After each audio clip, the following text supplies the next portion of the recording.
on a quelque chose qui est validé par le patient. On a une clé en silicone qui nous a permis on a le bon matériau pour faire le projet esthétique. Eh bien, utilisons la même chose pour faire le provisoire. La différence étant que entre le projet esthétique et le provisoire, au départ, on a fait ça sur des dents qu'on n'a pas préparées, alors qu'à la fin, on fait ça sur les dents que l'on a préparées. Mais les formes du provisoire sont les mêmes, et le matériau sera donc le même. Là encore, il y en a dans les livres qui vont vous expliquer. Vous avez le masque de première génération, le masque de deuxième génération, et tatati et tatata, et vous vous retrouvez à avoir un prix de provisoire qui va être bientôt plus cher que le prix des facettes. Et vous passez du temps et des palabres avec les patients. Dans 90% des cas, vous n'avez pas besoin de faire des provisoires qui soient plus beaux que les définitifs, sinon les patients ils ne reviennent pas. Hein. Et le problème, il est pareil dans tous les pays, hein, je vous rassure. On n'a pas besoin de se dire, surtout à Marseille. Hein. Donc, parce qu'à Marseille, ils aiment bien un peu, hein, on veut retors. Alors, pour illustrer mon propos sur le projet esthétique et son importance, voyons ce cas clinique. Ça, c'est un patient d'une trentaine d'années qui vient consulter pour une agénésie de ses incisives latérales. Et à l'époque, son praticien avait transformé avec du composite ces canines-là pour les adoucir légèrement. Aujourd'hui, il a 35 ans, ça ne correspond plus à ses attentes, donc il veut voir qu'est-ce que l'on peut faire. Et on voit également très bien que sur les images latérales, nous avons certains espaces. Ces espaces-là font que la première des choses qu'on lui dit, ça serait peut-être bien d'aller voir un orthodontiste pour fermer ces espaces afin qu'on reste quand même dans des proportions dentaires intéressantes. Il me dit, vous savez, moi je suis agent immobilier, j'ai 35 ans, donc le barbelé de teenager, moi j'ai fait déjà il y a 15 ans, merci. Mais on m'a dit que vous faisiez des facettes et que peut-être on peut voir un peu avant de commencer qu'est-ce que ça peut donner. Je lui ai dit, écoutez, on peut faire un projet, mais honnêtement, ça n'a absolument pas la prétention aujourd'hui, je suis incapable de vous dire si le projet esthétique qu'on va faire, c'est sûr que ça va être bien et que vous allez adorer. Donc on va faire un projet. Si ça vous plaît, à ce moment-là, vous aurez donc en direct quel peut être votre futur résultat. Mais si ça ne vous plaît pas, si on ne fait pas d'orthodontie, ça ne sera pas possible. Donc déjà, il ne faut pas qu'il y ait de malentendu dès le départ. Donc à partir de cette situation-là, la première chose, c'est qu'on soit capable d'enregistrer. Pour faire un wax-up au laboratoire, il faut que le pauvre prothésiste soit capable d'avoir les bonnes références. Pourquoi je dis ça? Si vous prenez juste 2 empreintes à l'alginate et vous l'envoyez comme ça à la fiche au laboratoire, wax-up avec ceci, cela, très bien. Qu'est-ce qu'il va faire? Il va prendre le modèle en plâtre, qui va couler, et puis il va le passer au taille-plâtre, et sur son taille-plâtre, qu'est-ce qu'il va faire? Eh bien, il va tailler son socle à peu près de manière parallèle à ce qu'il vaut au niveau de la ligne décollée. Vous êtes d'accord? Problème, si le patient il a une ligne décollée qui est comme ça, eh bien il va avoir un socle qui est comme ça, et donc le wax-up il va être comme ça. Vous êtes d'accord? Donc, le premier souci au départ, c'est de se dire comment est-ce qu'on peut enregistrer parfaitement. Alors après, on peut dire on peut utiliser un arc facial, ce qui est tout à fait vrai, mais Mauro Fradiani, dans son livre, qui est un livre que je vous recommande, qui est une vraie bible de l'esthétique aujourd'hui, il montre très bien qu'avec l'arc facial, parce que nous avons des repères muqueux, les repères muqueux sont un tout petit peu mobiles et ne sont pas reproductibles à l'infini. Donc ça veut dire que ça peut encore bouger entre le moment où vous vissez tout et le moment où vous le dévissez, que vous le transférez sur l'articulateur. Donc ça crée beaucoup d'imperfections. Et puis, combien d'entre nous utilisent des articulateurs? C'est vrai qu'il n'y en a pas beaucoup. Alors l'idée, et cette idée, elle vient d'un de mes camarades marseillais qui s'appelle Patrice Margossian, qui est prof avec moi à Marseille, mais dans le département de prothèse. Et elle est tout d'abord de commencer avec une fourchette sur laquelle vous allez enregistrer avec un silicone la partie maxillaire et la partie maxillaire supérieure et maxillaire inférieure. Et à partir de cette fourchette-là, vous allez placer par-dessus, vous allez monter un système qui a un cadre en métal, de toute façon très simple, mais dont l'objectif essentiel est d'enregistrer la ligne bipupillaire. C'est-à-dire que tout le cadre, ici vous avez 5 vis différentes, ce qui vous permet de positionner ce cadre-là dans tous les sens de l'espace. Vous allez premièrement figer l'enregistrement de cette ligne bipupillaire, puisque ça va nous donner la référence horizontale de notre modèle. Et ensuite, selon l'importance de la reconstruction, dans le sens sagittal, on va enregistrer également notre plan de Francfort ou de Quimper, selon les écoles. Et à partir de là, on vérifie également que ce soit bien à égale distance, à droite et à gauche. À partir de là, on visse toutes les molettes, mais ça ne repose sur aucun tissu mou. Ça ne repose que sur l'occlusion du patient. Et à ce stade-là, qu'est-ce que l'on va faire? Eh bien, on va prendre l'empreinte de ce modèle maxillaire, on va la positionner sur notre fourchette qu'on a enregistrée, Ce cadre de travail a été posé sur cette petite plaque qui est vendue avec le système. Et on a un stylet que l'on va monter là-dessus, sur notre cadre. Ce stylet-là va rentrer dans une gorge en métal dans laquelle il n'existe aucune possibilité de mouvement. Et ça va vous permettre d'enregistrer toute la ligne horizontale. Et en même temps, nous aurons avec ce système-là la ligne verticale. Ce qui veut dire que notre modèle, quand il va être envoyé au laboratoire, eh bien, le prothésiste va disposer des éléments horizontaux et verticaux afin de faire un wax-up qui soit déjà en adéquation avec cela. Ouf! C'est le départ. Mais si les gens commencent de travers, c'est compliqué de continuer. À partir de là, nous allons faire une clé en silicone, toujours avec un silicone de tous les jours que vous avez l'habitude d'utiliser. Et ce silicone, eh bien, il a pour but de reproduire exactement la morphologie que vous avez sur votre wax-up.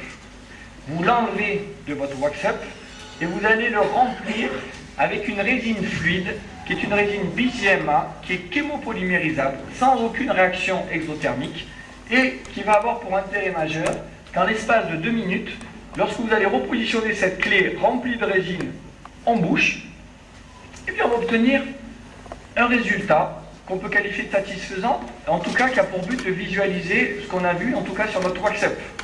À ce stade-là, quand vous avez éliminé les excès de résine dans le vestibule pour pas que ça gêne l'épaisseur de votre lèvre, le patient est capable de se lever, d'aller se voir dans le miroir. Parfois, vous pouvez lui laisser 3 jours, 4 jours pour qu'il aille le montrer à sa mère, à sa fiancée, à ses copains, à qui vous voulez. Mais au moins, vous validez l'intégration psychologique. Et à ce stade-là, vous n'avez toujours pas mis le moindre coup de fraise sur votre dent. Donc il ne peut pas y avoir le moindre malentendu. Ça vous plaît pas? Pas de problème, on enlève la clé, merci, au revoir. Vous voulez qu'on fasse des modifications? On change le wax-up, on refait. Ça vous plaît? Très bien. Mais au moins, le patient y participe au traitement. Parce que vous, votre libre arbitre n'est pas forcément votre choix, votre goût n'est pas forcément celui du patient. Donc ne nous trompons pas. À ce stade-là, le patient, il valide. Qu'est-ce qu'on fait? Mais on peut commencer. Mais on commence par quoi? 2 possibilités, là encore. Première possibilité, puisque nous connaissons le volume, le nouveau volume de nos dents, eh bien on va faire une clé en silicone que l'on va couper dans le sens horizontal, à mi-hauteur de la face vestibulaire, pour qu'on soit capable, en vue occlusale, de voir les endroits où il faut que je prépare bien mes dents ou que je ne prépare pas mes dents.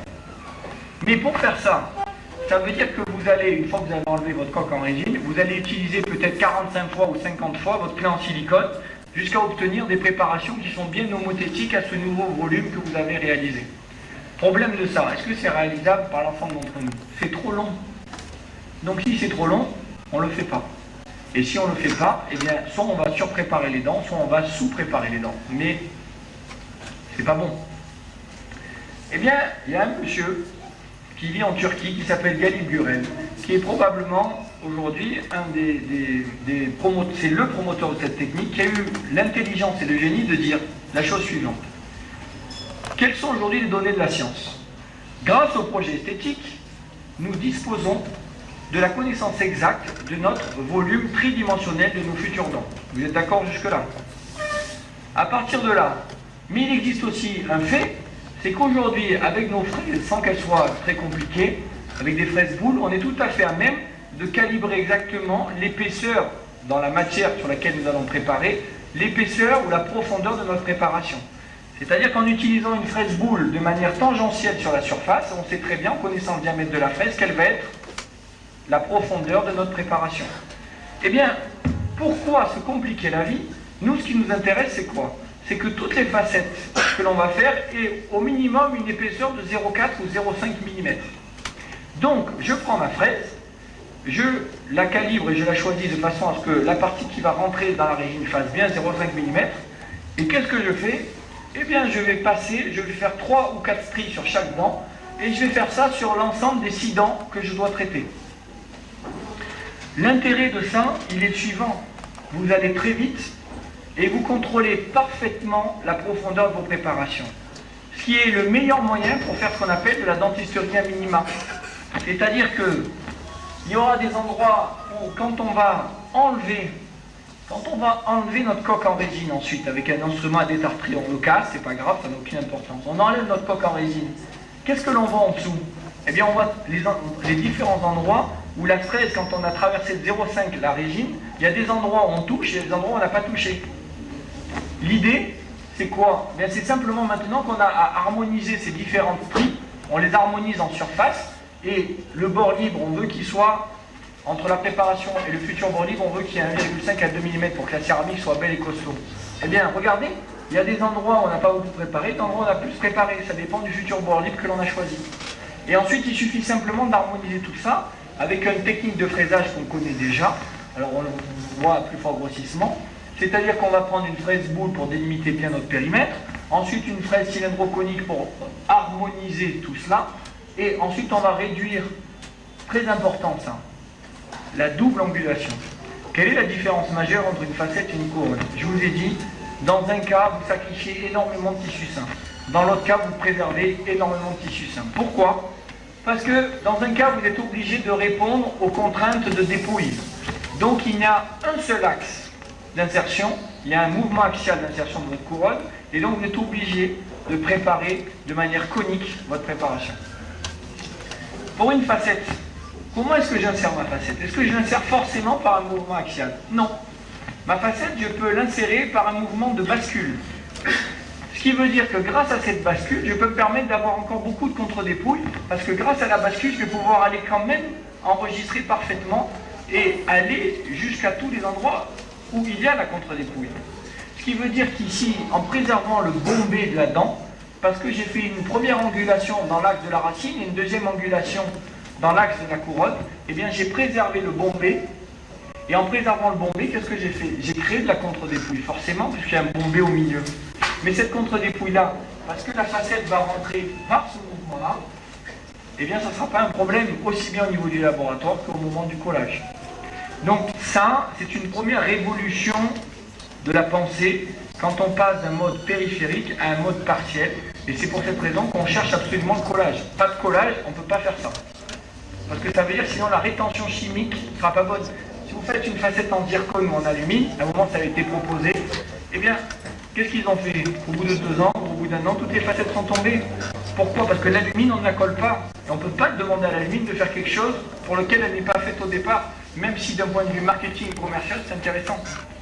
Parce que la réalité du cabinet dentaire, c'est une réalité pour laquelle on ne peut pas passer au-delà. Si ça ne marche pas, et que vous appliquez ça au plus grand nombre, vous le savez très très vite. Donc, attention aux préparations, on peut faire de la double angulation, parce qu'on peut s'affranchir des dogmes classiques de la prothèse fixée. Ensuite, on met à plat le bord libre, on verra tout à l'heure sur le détail des préparations, là je passe un petit peu vite, et on va passer un strip abrasif, non pas pour détruire le point de contact, simplement pour le polir, afin que notre silicone puisse bien enregistrer la délimitation entre une dent et l'autre. Dans ce cas-là, je n'ai pas besoin de changer la forme au niveau proximal de la dent, donc on veut garder le point de contact initial, simplement on s'arrête à mi-épaisseur dans le sens vestibulo-palatin. Vous rentrez à mi-épaisseur, mais vous ne rentrez pas complètement pour détruire le point de contact. Et ce qui nous permet d'arriver à ce genre de préparations qui sont fines, qui sont non rétentives, qui sont avec de la contre-dépouille, mais ça ne présente aucun souci. Pourquoi? Parce que simplement faites attention au niveau proximal. Faites en sorte que vos préparations au niveau proximal, notamment sur ces dents-là, eh bien souvent les praticiens ne rentrent pas assez en proximal. Et si vous ne rentrez pas assez, vous allez avoir 2 soucis. Le premier, c'est qu'il risque d'y avoir une zone de transition visible entre la céramique et votre dent. Donc le joint va être visible à cet endroit-là. Et ensuite, pour le technicien, il va vouloir tellement déjà commencer la ligne de transition et le début de la phase proximale qu'il va être obligé de vous faire du survolume.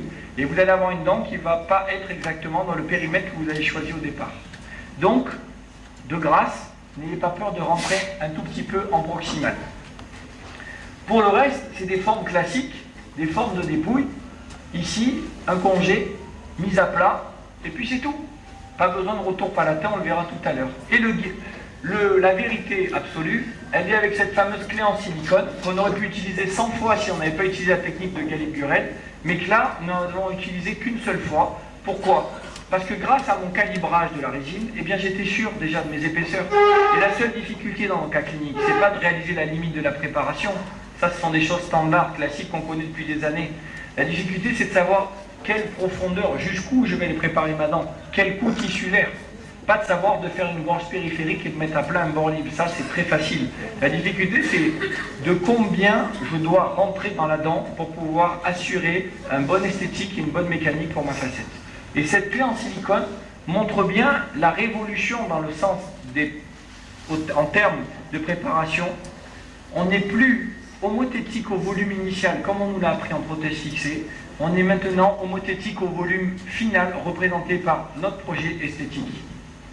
Cette révolution-là, c'est grâce à celle-ci que l'on peut faire ce qu'on appelle de l'économie tissulaire.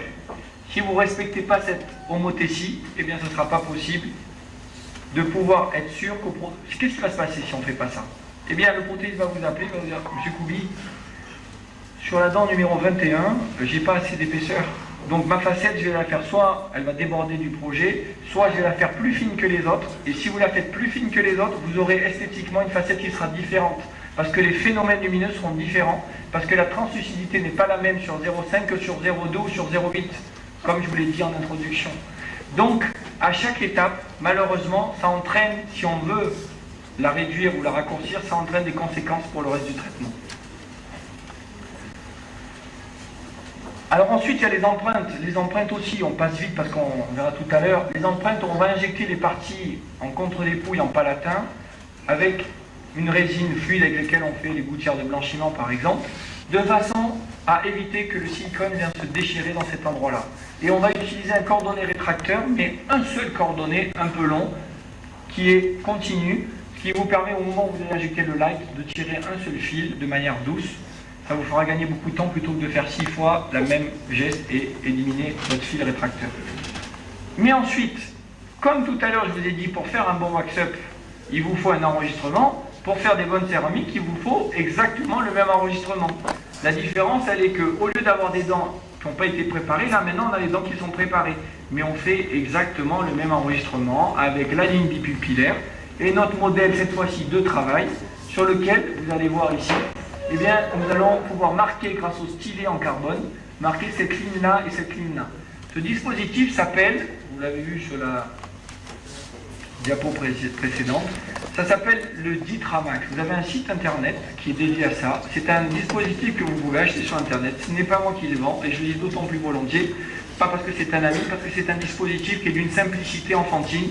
Et pour tous ceux comme moi qui ne sont pas des très grands gnatologues, j'ai un petit peu honte de le dire mais c'est une vérité, eh bien à ce moment-là, on peut quand même éviter les gros encombres, c'est-à-dire des soucis en termes de positionnement de nos restaurations, avec un moyen quand même assez simple. Et même si vous n'utilisez pas par la suite un articulateur pour faire ce type de restauration, eh bien, vous aurez en tout cas des repères classiques sur lesquels vous êtes sûr de ne plus vous tromper. Donc voilà aujourd'hui, encore une fois, une solution qui peut être facile d'utilisation. Et ensuite, il y a les provisoires.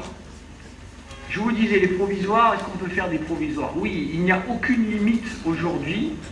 Dans la gamme Ivoclar, vous avez toute une série de matériaux qui vous permettent de faire aujourd'hui des provisoires incroyables, pratiquement parfois plus beaux que les céramiques. Mais attention, quel est notre besoin? Est-ce que c'est de faire plus beau que la céramique et que le patient ne revienne plus? Est-ce que c'est de passer 8 heures pour faire un provisoire? Ou est-ce que c'est de faire la copie conforme de ce qu'on a montré au projet esthétique en un temps de 4 à 5 minutes? La question, elle est là. Est-ce que moi je suis là pour vous montrer des choses qui sont beaux à montrer, politiquement correctes, mais qui sont irréalisables en cabinet?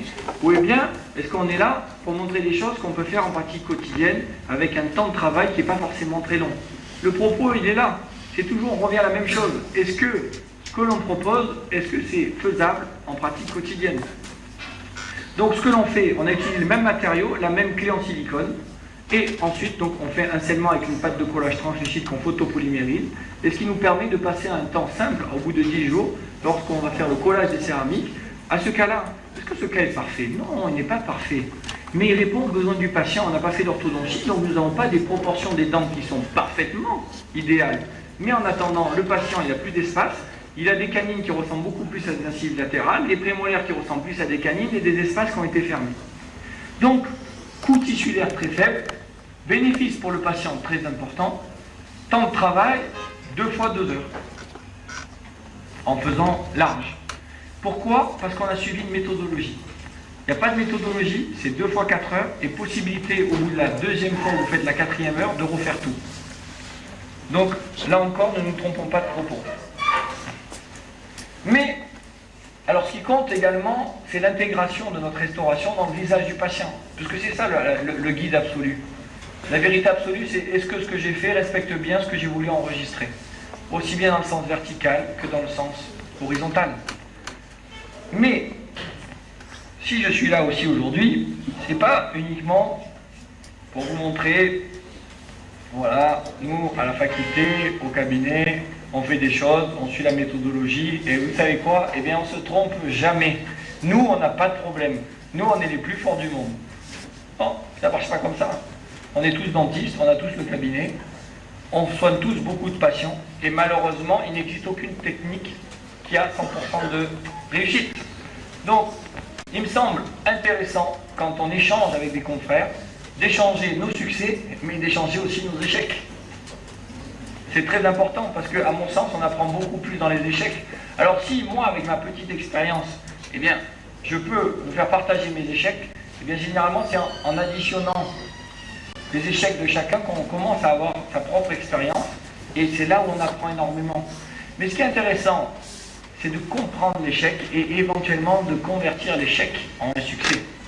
Alors, dans un cas comme celui-ci, chez cette patiente qui venait consulter pour une réhabilitation de son sourire, et qui vient en me disant, voilà, moi je me vois sur des photos, j'ai un sourire qui est sombre, j'ai l'impression d'avoir pris 15 ans. Bien, j'aimerais qu'on voit mes dents, que lorsque je parle, je vois un beau liseré blanc, des dents beaucoup plus claires.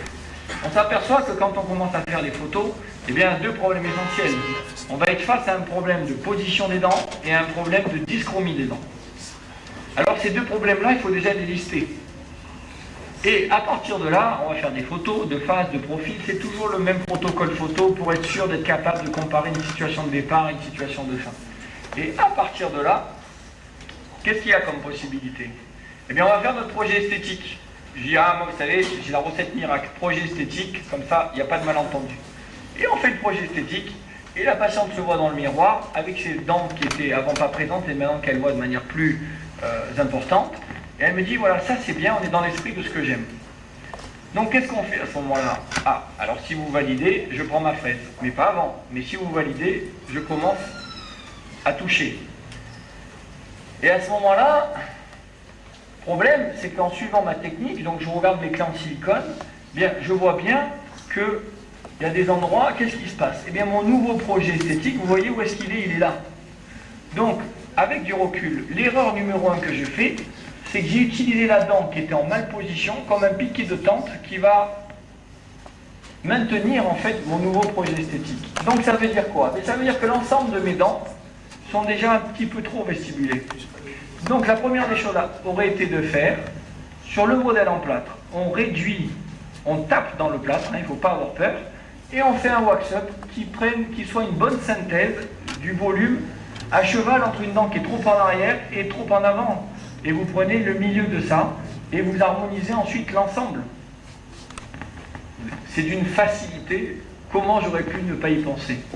Mais attention, parce que la clinique, ça vous grise parfois. Et donc, dans ce cas-là, qu'est-ce que j'ai fait?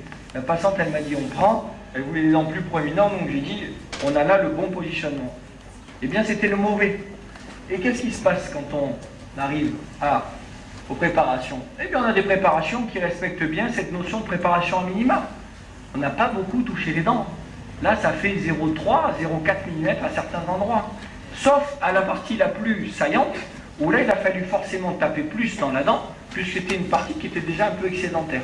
Mais pour ces parties-là, où les dents étaient un peu en arrière, on est encore vraiment dans les mailles. Donc attention. Donc on se dit, là, on a respecté tous les principes que je vous ai dictés précédemment. Mais quand on arrive au résultat final, est-ce qu'on peut dire que la quête du naturel, elle est dans l'esprit de ce qu'on a réalisé? Là, si on était dans un congrès d'esthétique en Amérique, peut-être que les gens applaudiraient, waouh, c'est blanc, c'est flashy. Au moins, là, les patients, quand ils sortent du cabinet, ils savent qu'ils sont allés chez le dentiste. Mais nous venons d'une culture plus méditerranéenne, plus latine, où les gens, quand ils se font refaire les dents ou qu'ils veulent changer leur sourire, eh bien, ce qu'ils veulent surtout, ce qu'ils vous disent, c'est qu'ils veulent qu'en sortant du cabinet, presque personne ne leur dise, à part que vous avez fait un éclaircissement ou un blanchiment, mais que personne ne voit qu'on leur a refait les dents. Ça, c'est la culture latine. Donc, il faut bien faire attention à cette problématique-là. Parce qu'au final, qu'est-ce qui s'est passé? Premier souci, j'ai pêché par excès de blanc, pour vouloir masquer la dyschromie, et j'en ai fait des dents opaques. Pourquoi? Parce que j'ai utilisé des lingotins qui étaient trop opaques. Donc ils bloquent la lumière, et donc ça renvoie tout le blanc que vous voyez ici. Deuxième problème, comme je n'ai pas assez préparé les dents, eh bien je me suis retrouvé, pour avoir des dents, des formes, une belle stratification, à gonfler. Les dents ici sont trop bombées. C'est pas ça des dents naturelles. Alors qu'est-ce qu'on fait? Quand la patiente elle revient au bout de 3 semaines et elle vous dit, écoutez docteur Koubi, je sais l'énergie que vous avez mis, l'amour que vous avez mis dans votre cas, mais je suis désolé, moi les dents que j'ai dans la bouche, c'est pas moi.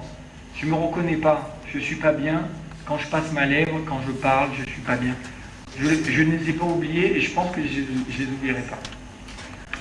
Et bien là, vous êtes face à un dilemme qu'on peut tous rencontrer, qui est de se dire, écoutez, premièrement, vous avez validé mon projet esthétique. Vous m'avez dit que vous vouliez ça. Deuxièmement, on a fait les préparations à travers le projet esthétique. J'ai mis la digue, j'ai bien collé, il n'y a pas de problème, il n'y a pas de sensibilité. Donc moi j'ai fait mon travail, madame. Maintenant ça ne vous plaît pas, c'est plus mon problème. Possibilité numéro 1. Possibilité numéro 2, vous lui dites, écoutez, partez un peu au soleil 8 jours avec votre fiancé, vous allez vous changer un peu les idées. Et après, on en rediscute plus tard, vous allez un peu vous focaliser sur autre chose, c'est pas grave. Ou bien, troisième possibilité, un patient qui vient pour des facettes vous voir, pour une réhabilitation de son sourire et qui n'est pas content, à mon sens, la meilleure des choses à faire, c'est de prendre en compte ses doléances. Donc ce que nous avons fait dans ce cas-là, c'est que nous avons exploité cette restauration. Vous voyez ici, sur les images, un sourire avec un déséquilibre du regard et un sourire absent, un sourire avec un déséquilibre du sourire par rapport au regard. Sourire trop fort, regard absent. Donc, vous aurez bien compris que la vérité se trouve entre ces deux points-là. Donc ici, les dents, on les voit trop. Alors, je sais que c'est extrêmement simple à voir, pourtant, et pourtant, on l'a fait. On n'en avait pas rêvé, on l'a fait. Alors, ce que l'on a fait, eh bien, nous avons essayé de convertir cet échec en un succès. Donc, pour cela, il a fallu comprendre. Donc, pour comprendre, il y avait deux choses qui n'allaient pas. Premièrement, la couleur. Donc, on s'est dit, on va revenir à des facettes qui sont plus translucides. Donc, des armatures plus translucides, dans lesquelles, peut-être, il va laisser transpirer un tout petit peu de la dyschromie sous-jacente, mais on arrivera à une jolie colorimétrie naturelle. Deuxièmement, les dents sont trop bombées. Donc, à la fraise, on va déjà aplanir toutes ces dents en céramique jusqu'à arriver au bon volume. Et regardez, ce qui est intéressant, c'est que quand on arrive au bon volume, qu'est-ce que l'on voit? Eh bien, on voit qu'on arrive sur une plage déjà de tissu dentaire. Ça veut dire qu'à cet endroit-là, c'était énormément sous-préparé. Je suis dans le bon volume et pourtant, j'ai pratiquement pas d'épaisseur pour faire la bonne restauration. Donc, eh bien, qu'est-ce que l'on va faire? Et on va utiliser la même technique que nous avons vue tout à l'heure. Simplement, au lieu de tailler à travers la coque en résine qui me servait de projet esthétique, eh bien là, je vais tailler avec les mêmes gorges à travers ma coque en céramique qui va me servir de projet esthétique puisqu'elle a été validée par le patient. Et à ce moment-là, je fais mes gorges et j'arrive à des préparations qui sont un petit peu plus profondes que ce que j'avais fait tout à l'heure. J'avais pêché par excès d'économie tissulaire. Et ensuite, on peut faire des facettes avec les gabarits d'épaisseur nécessaires pour convertir cet échec en un nouveau succès où on a changé les formes de la dent, les dents sont plus planes, où nous avons changé le choix, la colorimétrie avec des armatures cette fois-ci de haute translucidité, où on allait chercher un tout petit peu la dyschromie sous-jacente pour qu'elle transpire et recréer un puzzle colorimétrique adéquat et surtout qui soit en harmonie avec les dents du bas. Vous voyez sur les dents, les images de profil, l'importance également de la géographie, ce travail qui va faire que les phénomènes lumineux vont être diffus et vont donner un aspect naturel à cette dent-là. Et sur des vues en bouche, regardez avec les dents du bas, qui sont des dents que nous n'avons pas travaillées, que nous n'avons pas traitées, nous avons juste fait un éclaircissement. Et sur des dents qui sont dyschromiées, où il y a un éclaircissement, on arrive à des aspects ambrés. Et cet aspect ambré, le meilleur moyen de le recréer, eh bien, c'était de recréer une coque semi-translucide sur un substrat qu'on voyait quand même légèrement transpirer à travers de ces facettes. Donc le cas était compliqué, on s'est trompé, mais l'important c'est de comprendre la lumière. Donc on a essayé de convertir un échec en un succès. Et ainsi, on est passé d'un sourire déséquilibré à un nouvel équilibre entre le bas et le haut du visage, puisque en fait, la vérité, elle est à cet endroit-là, elle est au niveau du visage, elle n'est pas juste au niveau des écarteurs. Donc là encore, si on ne comprend pas les phénomènes lumineux, on a beau maîtriser la technique, on peut parfois se tromper. Mais ça veut dire quoi? Ça veut dire qu'à ce stade, dans ce cas-là, nous n'avons pas passé assez de temps au stade du projet esthétique et au moment de son élaboration. C'est ça que ça veut dire. Ça veut dire qu'on est allé trop vite. Et je me dis que si moi j'ai fait cette erreur, ça peut peut-être arriver à certains d'entre nous.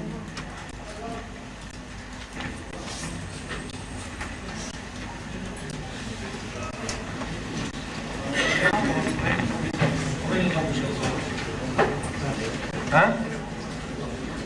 45 minutes? Ok. So, let's go. Turbo. On a vu le premier point.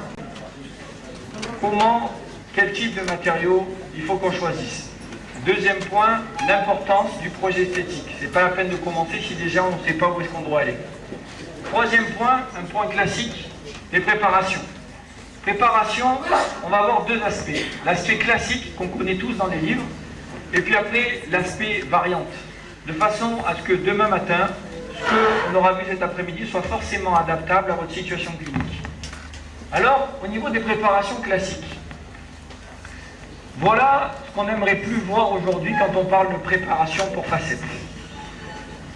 On ne peut pas dire aujourd'hui qu'on fait de l'esthétique avec un coût tissulaire faible quand on voit des préparations avec des retours palatins d'une telle épaisseur.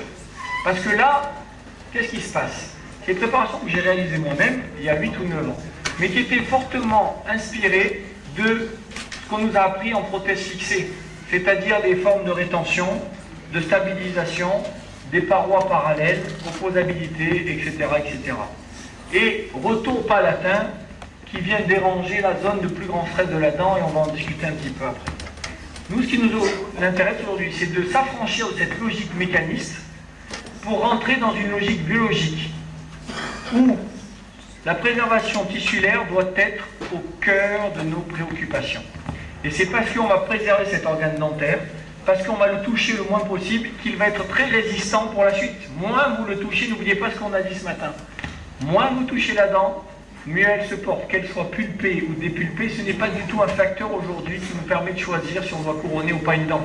Le seul facteur que vous devez prendre en compte pour l'intégrité mécanique, c'est qu'est-ce que j'ai perdu.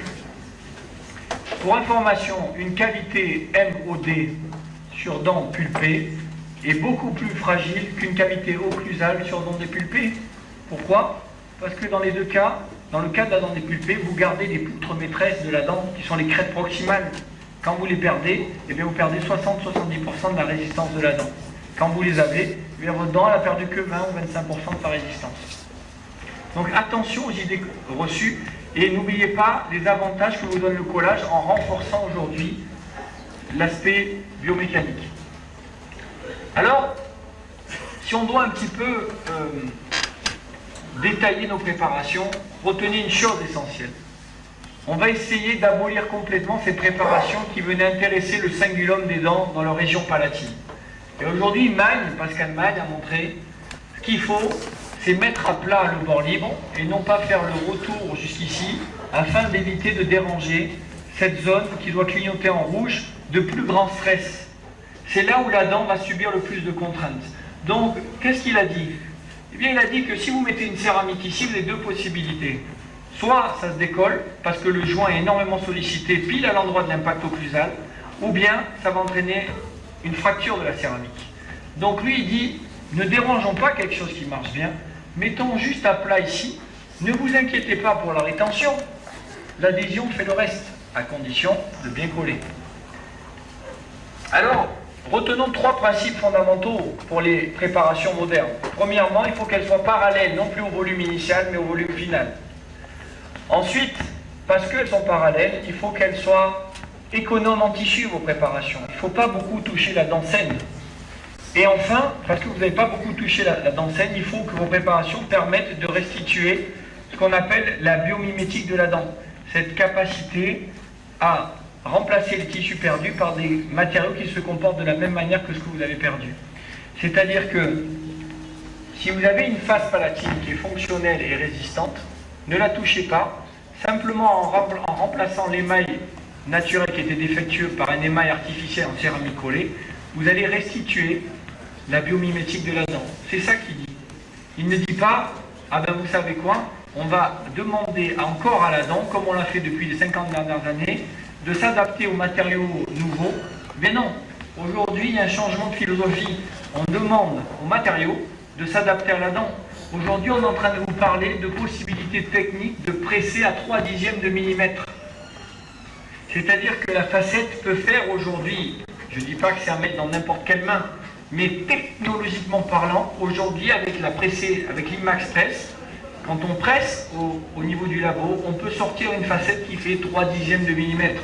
Mais quand elle fait 3/10 de millimètre, ça veut dire que l'organe dentaire, lui, il est encore costaud et résistant. Et c'est ça qui nous intéresse. C'est de plus s'adapter aux matériaux, mais c'est aux matériaux de s'adapter à notre contingence.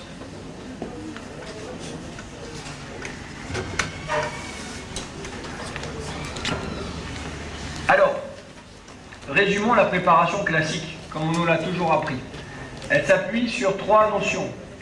La première, c'est est-ce que pour faire des facettes, on a besoin de fraises qui sont issues de la NASA avec une technologie exceptionnelle? Ou bien, est-ce qu'on peut faire des facettes avec des fraises de tous les jours? La réponse, vous l'avez compris, c'est la deuxième réponse. Je pense qu'une fraise boule, on en a tous dans son tiroir, et une fraise cylindro-conique, on en a tous également dans son tiroir. Alors ensuite, on va faire une gorge périphérique pour délimiter déjà le périmètre de notre facette. Ensuite, avec la même fraise, nous allons l'utiliser de manière tangentielle sur la surface de la dent pour, comme je vous le disais tout à l'heure au moment du projet esthétique, afin que le membrane serve de butée d'enfoncement. Si vous utilisez la fraise comme ça, même si vous avez la main qui est lourde, même si vous êtes en train de vous endormir pendant que vous travaillez, eh bien, qu'est-ce qui va se passer? Le membrane va venir taper sur la surface et vous ne pourrez pas aller plus loin que cette surface-là. Ça peut même laisser des petites marques grises, de façon à ce que vous ne préparez pas trop. Si la fraise fait 14/10, quelle va être l'épaisseur de la profondeur de ma préparation? 14/10? Surtout pas. Vous prenez 14, vous divisez par 2, ça fait 7. Mais c'est moins. Pourquoi ça fait moins? Parce qu'il y a encore l'épaisseur du membrane, donc ça fait 4. Donc vous savez que quand vous utilisez une fraise de 14 centièmes de manière tangentielle sur la surface, vous préparez de 0,3 ou 0,4 mm. Et ensuite, le 0,1 mm de plus que vous allez certainement rajouter, ça sera lorsque vous allez harmoniser avec votre fraise cylindro-conique les différentes gorges de profondeur que vous avez réalisées. Ça, c'est une technique qui est accessible au plus grand nombre. Il n'y a pas besoin de sortir de Polytechnique pour faire ce genre de préparation, à condition qu'elle soit bien pensée. Au niveau incisal, règle d'or, la céramique, si vous voulez qu'elle soit belle et qu'elle soit résistante, il faut laisser au moins au céramiste 1,5 à 2 mm pour avoir un beau bord libre et un bord libre qui soit costaud. Et ensuite, on a juste à polir. On lustre et puis c'est tout. Grâce à cette simplicité, en utilisant la bonne méthode, on peut rendre reproductible à l'infini le propos que je suis en train de vous donner. C'est-à-dire que vous fassiez une facette, vous en fassiez 4, 12 ou 16, vous faites 12 ou 16 fois le même geste. Et on verra qu'au moment du collage, on fait exactement la même chose. Alors, essayons de résumer mon propos avec un petit film vidéo. On va enlever le son parce que sinon on va là-dessus. Alors, nous allons partir d'un wax-up. Ce wax-up représente notre projet esthétique. On fait une clé en silicone qui doit enregistrer 2 dents saines, c'est-à-dire non inclus dans notre traitement, au-delà. De façon à ce que vous ayez une bonne reproductibilité de l'insertion de votre clé en silicone une fois que vos dents seront préparées. Ensuite, on va injecter ce matériau qui est une résine, la fameuse résine BJMA chémopolymérisable, avec lequel nous allons faire notre projet esthétique. Alors aujourd'hui, vous avez Ivoclar qui vient en sortir une qui s'appelle le Telio, qui va être commercialisé d'ici peu, et qui aura pour but de faire exactement la même chose. Donc cette résine va être injectée à l'intérieur de la clé en silicone, et une fois que cette clé en silicone est remplie, vous remarquerez que j'ai eu un petit excès de générosité ce jour-là, il n'y a pas besoin d'en mettre autant. Mais pour les besoins du film, j'ai eu peur d'avoir des bulles d'air, donc j'en ai mis un petit peu trop. Vous venez insérer en bouche directement votre clé en silicone remplie de la résine, et au bout de 2 minutes, parce que le matériau aura durci, il suffit simplement d'enlever votre clé, et les excès, comme c'est une résine BGMA, il n'y a pas de réaction exothermique, ils sont très cassants, parce que la résine composite est une résine cassante. Et à ce moment-là, on va, une fois que c'est validé, qu'est-ce qu'on fait? Ce que je vous ai dit tout à l'heure. C'est-à-dire qu'on va faire nos préparations directement à travers cette coque en résine qu'on vient de réaliser, de façon à contrôler parfaitement nos épaisseurs de préparation. Regardez bien l'axe de la fraise. Vous voyez le mandrin comme il touche la surface? Vous ne pouvez pas aller plus loin que ça. Même si vous le souhaitez, vous ne pouvez pas aller plus loin que ça. Je vais un peu accélérer parce que vous avez compris qu'on va faire ça 6 fois de suite.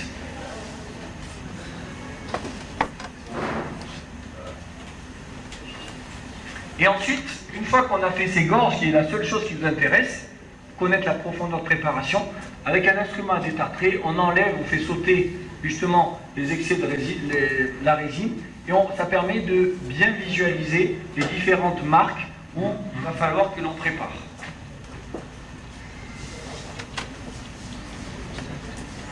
Alors, si je m'arrêtais là, on dirait très bien, on a vu des choses magnifiques. Les facettes, c'est facile. Mais jusqu'à maintenant, je vous ai parlé du cas idéal. C'est-à-dire, on doit rajouter de la matière. Le cas est facile, les préparations sont standardisées. Mais si on s'arrêtait là, on manquerait franchement d'honnêteté et d'aspect pratique pour la pratique quotidienne. Donc, il y a un deuxième aspect. Différentes positions des dents. Première possibilité, la dent n'est pas en bonne position, mais elle est légèrement en arrière. Donc à ce moment-là, il va falloir se demander, si je vous parle de ce cas-là, c'est qu'il y a bien une originalité ou une modification à faire dans nos préparations. Comment est-ce qu'on peut, chez ce patient qui ne veut pas toucher ses dents du tout, pas faire d'orthodontie, on peut transformer une situation un peu délicate avec une certaine sévérité du sourire, pas d'orthodontie, en une situation plus favorable, plus facile. Eh bien si on peut le faire, c'est parce qu'on peut ajouter de la matière, mais on va voir qu'en suivant la technique classique qu'on va utiliser, c'est-à-dire situation de départ, projet esthétique, clé en silicone, ensuite on injecte dans la clé en silicone, on va repositionner tout cela en bouche et le patient sera donc capable de visualiser qu'est-ce que ça peut représenter si on avance un tout petit peu ces deux incisives latérales. Et bien le patient nous dit parfait, c'est exactement ce que je cherche. Rapide, simple, sans me tailler toutes les dents, et ça me réduit un petit peu mes triangles noirs qui me donnaient une certaine sévérité. Eh bien, la question est de se dire, est-ce que l'esthétique doit se faire à n'importe quel prix? Est-ce que vous laissez partir un patient avec un bord libre qui ressemble à un steak de céramique comme ça? Non. Parce que quelqu'un disait, est beau que ce qui fonctionne bien. Et on ne peut pas dire qu'on respecte la fonction du patient quand il part avec une épaisseur et un bord de céramique qui fait 4 mm d'épaisseur. C'est pas possible. Donc ça veut dire qu'il faudra adapter nos préparations. Donc retenez cette règle. Lorsque les dents sont en palatoversion et que vous devez avancer les dents, eh bien c'est le seul cas où vous serez obligé de faire une préparation dans le sens de la hauteur au niveau du bord libre, non pas de 1,5 à 2 mm, mais de 3,5 à 4 mm. C'est-à-dire que vous allez pratiquement doubler la hauteur de préparation quand vous allez réduire votre bord incisif. Pourquoi? Parce que votre prothésiste, le pauvre, il faut bien lui donner de la latitude et de la liberté. Plus vous allez préparer en hauteur, plus vous allez lui autoriser une transition douce pour aller recréer un bord incisif qui soit correct. Moins vous allez lui donner de la hauteur, plus vous aurez une transition brutale et un bord incisif qui sera épais. Est-ce qu'on est des magiciens? Non, on n'est pas des magiciens. Et donc on est obligé de suivre ces principes-là. J'aimerais attirer votre attention sur le fait suivant. Si dans un cas comme celui-ci, je réduis beaucoup plus dans le sens de la hauteur, c'est parce que les dents concernées, elles sont au nombre de 2, et que le reste de la guidance antérieure continuait à être réalisé par les incisives centrales que je n'ai pas touchées et les canines que je n'ai pas touchées. Si maintenant vous voulez faire ça sur les 6 dents antérieures, à ce moment-là, on sort complètement des indications des facettes. Pourquoi? Parce qu'à ce moment-là, vous allez perturber la guidance en modifiant les pentes incisives. Si vous modifiez les pentes incisives, vous changez la fonction du patient. Donc à ce moment-là, il faudra faire de l'orthodontie et éventuellement après des facettes. Sinon, ne demandez pas aux facettes. Les facettes, ce n'est pas le miracle qui résout tous les problèmes de la vie. Elles sont exceptionnelles dans un cadre bien précis. Alors on revient à nos préparations classiques, qui nous permet d'arriver à des formes comme celle-ci, extrêmement fines, sur lesquelles ensuite notre ami talentueux Hilal Koudaï, qui est un des jeunes céramistes aujourd'hui qui vit à Istanbul, qui est un des plus talentueux de sa génération, eh bien, peut réaliser des facettes avec ce genre de nuances colorimétriques. Et aujourd'hui, on a, parce que nous avons à disposition le bon céramiste, parce que nous avons à disposition les bons matériaux, eh bien, on est capable de pouvoir avoir la prétention de mimer l'illusion de la nature. C'est ça notre objectif, c'est pas de faire plus beau, à moins d'être très prétentieux. Donc on a vu, premièrement, la dent est trop en arrière, qu'est-ce qu'il faut faire et comment j'adapte mes préparations. Mais il y a le cas aussi où la dent elle peut être trop en avant. Et alors comment tout mon système de prévisualisation il peut marcher puisque ça dépasse déjà de ce que je voudrais faire. Et bien dans ce cas-là, c'est le cas de cette patiente. Nous avons quoi? Nous avons une agénésie de la latérale avec une canine qui est en rotation. Et puis on s'aperçoit que cette canine qui est en rotation, elle sort de l'arc classique que l'on aimerait créer. C'est-à-dire qu'elle fait saillie dans la convexité idéale. Mais en même temps, on a une incisive latérale qui est légèrement en arrière, et on a une ancienne restauration avec un contexte parodontal un peu faiblard, c'est-à-dire que la gencive est un peu fine, ce qui laisse passer la dyschromie sous-jacente que nous avons au niveau de la racine. Objectif de notre traitement, avancer légèrement l'incisive centrale avec une facette, remplacer la couronne avec le même matériau que nous avons utilisé pour la facette, renforcer le parodonte, le rendre plus épais avec une greffe de tissu conjonctif enfoui, délicatement, et transformer la canine en incisive latérale pour la remettre dans la convexité que l'on souhaite. Donc nous allons commencer par de la chirurgie, et on va appliquer à la chirurgie les concepts qu'on applique à la dentisterie, à minima.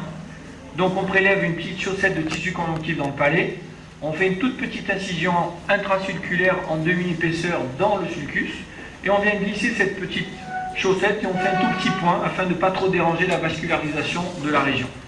Et à partir de 4 mois, quand le parodonte est mature, on peut revenir à notre histoire de projet esthétique. Problème. Le problème, c'est que, projet esthétique ou pas, la dent qui est trop en avant, eh bien ça traverse la résine à cet endroit-là. Donc, ce qu'il faut qu'on fasse, c'est le seul cas, ce cas-là, quand les dents sont en vestibulopposition. C'est le seul cas où nous, dentistes, ne sommes pas capables d'assurer aux patients la prévisualisation exacte, parfaite du futur résultat si on ne vient pas toucher à la fraise, réduire à la fraise après accord avec le patient, un tout petit peu les parties excédentaires par rapport au périmètre que l'on a choisi. Règle numéro 1. Règle numéro 2, à ce stade-là, ne commencez pas à faire vos rainures et vos préparations comme on l'a vu jusqu'à maintenant. Parce qu'à ce stade-là, vous avez un positionnement tridimensionnel de votre maquette qui est biaisé. Pourquoi? C'est pour une manière très simple. Vous prenez une clé en silicone remplie avec votre résine. Cette clé en silicone, lorsque vous allez l'insérer en bouche, quelle est la première dent qu'elle va rencontrer? Elle va rencontrer cette fameuse canine en rotation qui est trop en avant. Mais à ce stade-là, on n'avait pas encore préparé.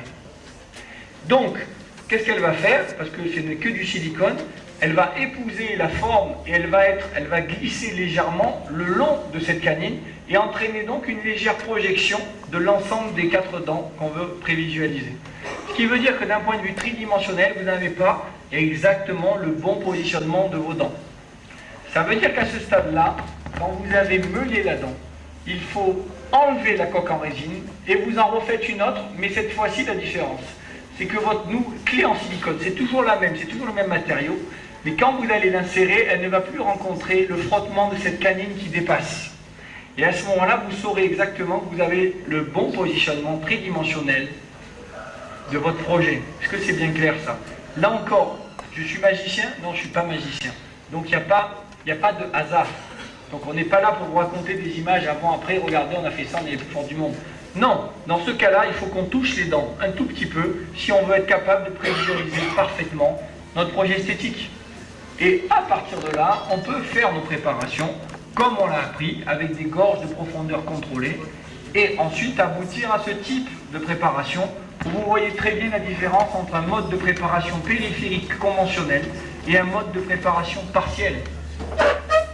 Le ratio en coût tissulaire, il est de 90%. C'est-à-dire que là, eh bien, regardez tout ce qu'il faut faire pour asseoir une couronne. Bon, c'était déjà le cas dans le passé, donc on n'a pas fait grand-chose à part remplacer les cordes par un tenant fibré. Et au niveau de la préparation pour facettes, on a touché à peine, on a à peine stabilisé, dépoli le tissu. Et regardez au niveau de cette canine, si on avait dû la passer au taille crayon pour faire une couronne, qu'est-ce qui resterait? On serait déjà dans la pulpe, forcément. Alors que là, eh bien, grâce à ce mode de rétention partielle, grâce à l'insertion de cette pièce, je sais très bien que par un artifice prothétique, eh bien, je serai capable de pouvoir recréer l'illusion du naturel sans forcément avoir eu un coût tissulaire très lourd. Et ce cas-là, je l'aime beaucoup. Est-ce que c'est un cas parfait? Peut-être pas. Mais par contre, c'est un cas que j'ai eu l'honneur de faire avec Gérald Dubassi, qui est, comme vous l'a dit Yves Von Signor ce matin, probablement un des céramistes les plus talentueux de la planète. Mais regardez, c'est pas parce qu'il s'appelle Gérald Dubassi, c'est qu'il a confirmé les qualités qui sont dues à lui-même. C'est-à-dire que, regardez le matériau. Quand on dit que c'est un matériau qui est biomimétique, ici ça fait 3 à 4 dizaines de millimètres.